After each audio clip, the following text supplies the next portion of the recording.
दुआ और उम्मीद के साथ कि आप सब लोग खैरियत से होंगे। तमाम देखने और सुनने वालों को ज़ाहिर इकबाल का सलाम। जी नाज़रीन, आज की वीडियो में हम बात करेंगे अर्तुगरुल गाज़ी के ख़ानदान के हवाले से कि आजकल उसकी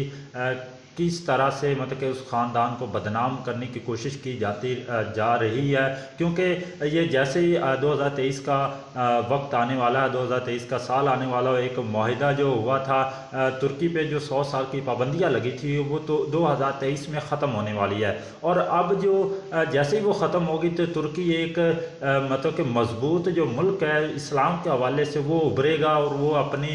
जो पाबंदियों में रह कर मतलब कि वो काम नहीं कर सका, वो 2023 के बाद करने स्टार्ट कर देगा। तो इस सूरत हाल में जो दुश्मन है, जितने भी कुफ़ार है,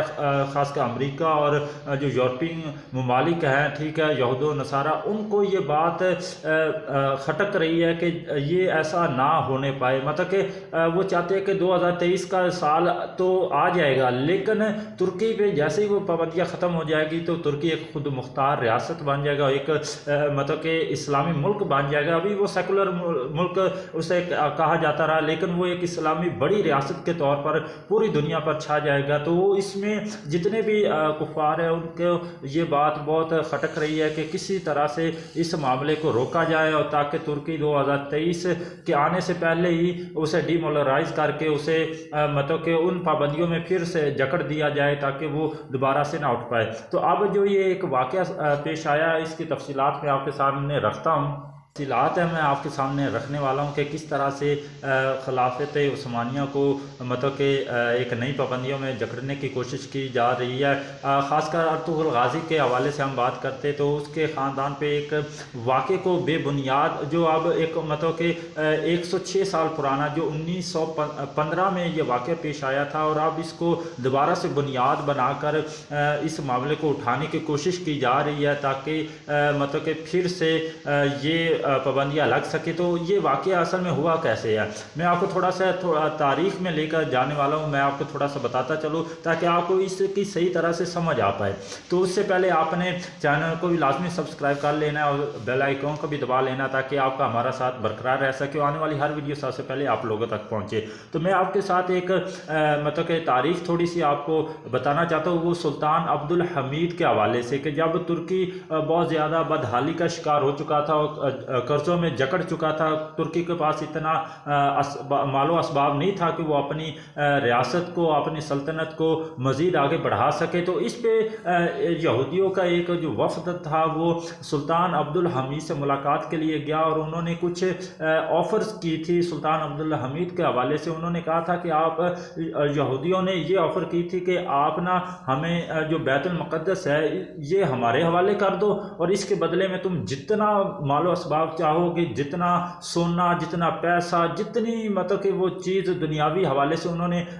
ऑफ़र किया था कि आप चाहो तो हम आपको ये तमाम चीज़ें ऑफ़र कर देंगे, और आप सिर्फ हमें बैतुल मुक़द्दस और एक दो चीज़ें उन्होंने और कही थी कि ये हमारे हवाले कर दो। तो इस पर हालांकि तुर्की बिल्कुल बदहाल हो चुका था, तो फिर भी आप उसकी मतलब कि देराना या बहादराना वो समझे कि उन्होंने सुल्तान अब्दुल हमीद ने यहूदियों को अपनी जो पाँव की उंगली है उसकी तरफ, पाँव की उंगली से ज़मीन की तरफ इशारा करके ये बताया था कि तुम तो कहते हो ना कि हम आप लोगों को ये दे देंगे, वो दे देंगे, आप सिर्फ हमें बैतुल मुक़द्दस से दे दो। तो सुल्तान अब्दुल हमीद ने कहा था कि ये जो मेरे पाँव से मट्टी थोड़ी सी इधर उधर हुई है ना पाँव की उंगली से, तुम दुनिया जहाँ के हमें हर चीज़ भी ऑफ़र कर दो ना, तो हम बैतुल मुक़द्दस की इतनी जगह भी आप लोगों के हवाले नहीं करेंगे। तो इसके बाद जो एक मतलब कि मंजूम कोशिश की गई, साजिशें की गई तुर्की के हवाले से, इसके बाद और भी ये उनमें जोर आता गया, और तुर्की को मज़ीद पाबंदियों का सामना करना पड़ा था, और वो मतलब कि उस सल्तनत को ख़त्म कर दिया गया था। और इसमें ख़ासकर मुस्तफ़ा कमाल के दौर में इन चीज़ों पे अमल दरामद भी हुआ। आप लोगों को मुस्तफ़ा कमाल के हवाले से भी पता होगा कि उन्होंने भी इस्लाम को बहुत ज़्यादा बदनाम करने की भी कोशिश की थी। मतलब कि जो गैर इस्लामी चीज़ें थी उनको नाफिज कर दिया गया तुर्की में, और जो इस्लामी चीज़ें थी उनको हटा दिया गया। मिसाल के तौर पर मैं आपको बताता चलूँ तो جو اذان تھی مطلب کہ اس وقت یہ ترکی میں یہ پابندی لگ چکی تھی، تو اذان جو ہے وہ بھی آپ نے ترکی زبان میں دینی ہے، جو نماز ہے وہ بھی آپ عربی کی بجائے ترکی میں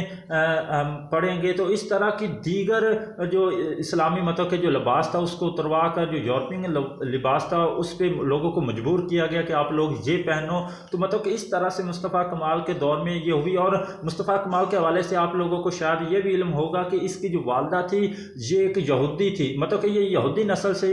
لوگ اس کو مطلب کہ تعلق بتاتے ہیں۔ مطلب اس کی جو والدہ تھی وہ ایک یہودی خاندان سے تھی، لیکن اس کے جو والد صاحب تھے وہ ایک ترکی مسلمان باشندے تھے۔ تو اس طرح سے مطلب کہ اس سیناریو میں یہ عوامل ہو چکے۔ تو اب جو بات سامنے آ رہی ہے جو بائیڈن کے حوالے سے، آپ لوگوں کو پتہ ہوگا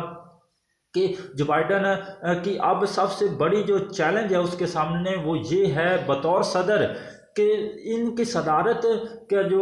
دور ہے اس میں ترکی پہ جو 2023 میں پابندیاں ختم ہونے والی ہے، اس کے بعد جب ترکی ایک طاقتور ملک کے طور پر سامنے آئے گا دنیا میں، تو یہ ایک بہت بڑا چیلنج ہے جس کو اس نے روکنا جو بائیڈن نے وہ اس کے بارے میں برملا کہہ بھی چکے ہیں کہ ہم نے مطلب کہ اس کو روکنے کی کوشش کرنی ہے، ڈی مولرائز کرنا ہے۔ لیکن اب یہ آج جو میں آپ کے ساتھ ویڈیو شیئر کرنا اب چلتے اس کی طرف کہ یہ کس طرح سے اب ایک نیا جو مطلب کہ ٹاپک چھیڑا جا رہا ہے وہ اس حوالے سے کہ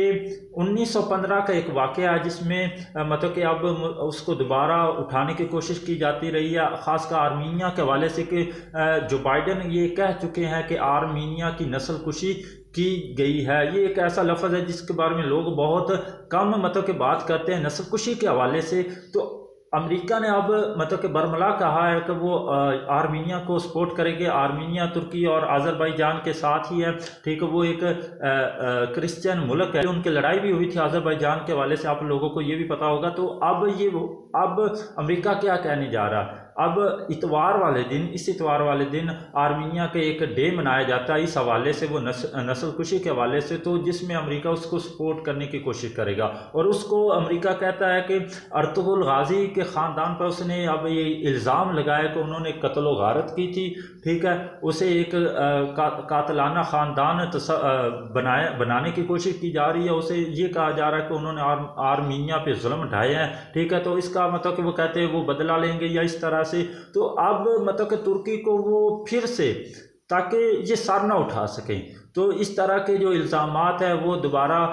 بے بنیاد جو ہیں وہ کرنے کی کوشش کی جا رہی ہیں، ٹھیک ہے، تاکہ ترکی کے حوالے سے اس کو غیر مستحکم کیا جائے۔ ابھی پھر ریسنٹلی بغاوت کا اسی حوالے سے ایک مطلب کہ پہلو اجاگر ہوا تھا، لیکن جو طیب اردوغان ہے اس نے اس کو بھی کچل ڈالا۔ مطلب کہ طیب اردوغان نے ایک بالکل پلاننگ کر رکھی، وہ بالکل تیار ہے 2023 کے حوالے سے، انہوں نے ان پابندیوں سے نکلنے کی بھی کوشش شروع کر دیا ہے۔ تو یہ اب اور ترکی کے جو وزیر خارجہ انہوں نے بھی ایک بیان دیا ہے، امریکہ اور دیگر جتنے بھی ترکی کے جو دشمن ممالک ہیں ان کو کہ ہمیں بھی پتہ کہ آپ لوگ کیا کرنے جا رہے ہوں، اور ہمیں اس کے بارے میں مکمل ڈیٹیل ہے اور آپ کو بھی پتہ کہ ہم کیا کرنے جا رہے ہو۔ لیکن انہوں نے کہا کہ اپنے دشمنوں کو پیغام دیا ترکی نے کہ تم لوگ کچھ بھی نہیں کر پاؤ گے، اور ہم نے ایسی گیم مطلب کہ کھیل ڈالنی ہے کہ تم کچھ بھی نہیں کر پاؤ گے، تم صرف دیکھتے رہ جاؤ گے۔ تو اس حوالے سے انہوں نے کہا کہ آپ اپنی حرکتوں سے باز آ جائیں، آپ ان اوچھے ہٹ کنڈوں سے باز آ جائیں، تو ترکی انشاءاللہ العزیز ایک عظیم ملک بنے گا۔ تو ویڈیو کیسی لگی؟ ویڈیو اچھی لگی تو لائک کر دیں، چینل کو سبسکرائب کر کے بیل کے بٹن کو دبا دیں تاکہ آپ کا ہمارا ساتھ برقرار رہ سکے۔ تو ملتے ہیں کسی نئی ویڈیو میں نئے ٹاپک کے ساتھ۔ اللہ حافظ۔